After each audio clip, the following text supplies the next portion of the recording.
तो hello friends, welcome back to my channel. और friend, आज की वीडियो सीरीज के अंदर हम लोग डिस्कस करने वाले हैं एनालिसिस डिजाइन ऑफ एल्गोरिथम के अंदर 8 क्यून्स प्रॉब्लम को, जो कि काफी इंपॉर्टेंट है।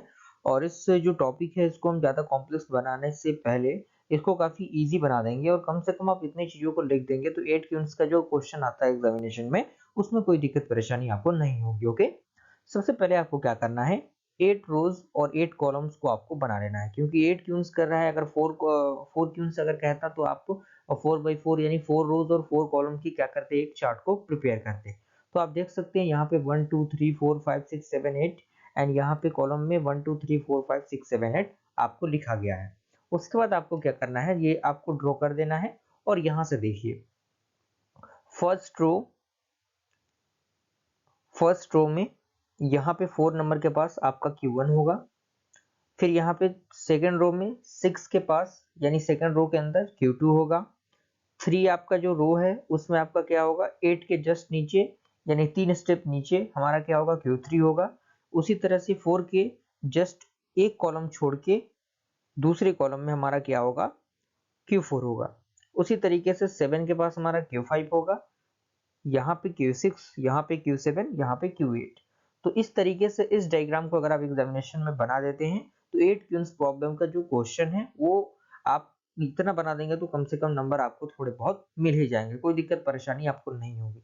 तो इस ट्रिक को हमें याद कैसे रखना है, क्या हमारा प्रोसीजर रहना चाहिए, क्योंकि चूंकि सारे जो वैल्यूज हैं उनको पुट करना थोड़ा सा दिक्कत होता है, क्योंकि स्टूडेंट कंफ्यूज हो जाते हैं कि किस तरीके से कहाँ पे हम वैल्यूज को पुट करें। तो उनके लिए रो वाइज एक ट्रिक यहाँ पे है, रो वाइज 4 6 8 2 7 1 3, यानी रो वाइज में रो 4 के पास एक आपका Q1 होना चाहिए, 6 के पास Q2 होना चाहिए, 8 के पास, 2 के पास, 7 के पास, 1 के पास, 3 के पास, 5 के पास। इस तरीके से आप देख सकते हैं सारी चीजें रहनी चाहिए। ओके, क्लियर हुआ होगा। उसके बाद अगला पॉइंट कह रहा है कि 8 queens problem is solved by the help of 4 queens problem, यानी जो 8 क्यून्स प्रॉब्लम है वो 4 क्यून्स प्रॉब्लम की मदद से ही सॉल्व होता है। अगर हम इसके एल्गोरिथम की बात करें तो सबसे पहले आपका स्टार्टिंग सिंबल आता है।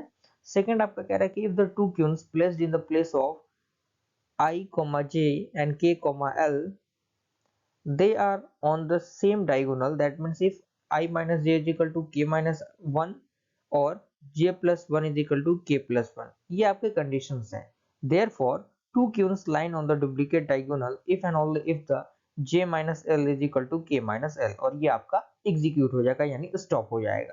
तो ये बेसिकली 8 क्यून्स का बेसिक सा फंडामेंटल है, जिससे अगर आप इतने ही चीजों को एग्जामिनेशन में लिख देते हैं तो आपको नंबर जरूर मिलेगा। और हमारे चैनल का मेन फंडामेंटल ये है कि आपको कम से कम समय में बेहतर से बेहतर चीजें बताई जाएं। तो मुझे पूरी उम्मीद है कि 8 क्यून्स प्रॉब्लम आपको समझ में आ गया होगा। एक दो बार आप डायग्राम को बना लीजिएगा, प्रैक्टिस कर लीजिएगा ताकि सारी चीजें क्लियर हो जाए। ओके, मिलते हैं अगले वीडियो में फ्रेंड्स, तब तक के लिए थैंक यू।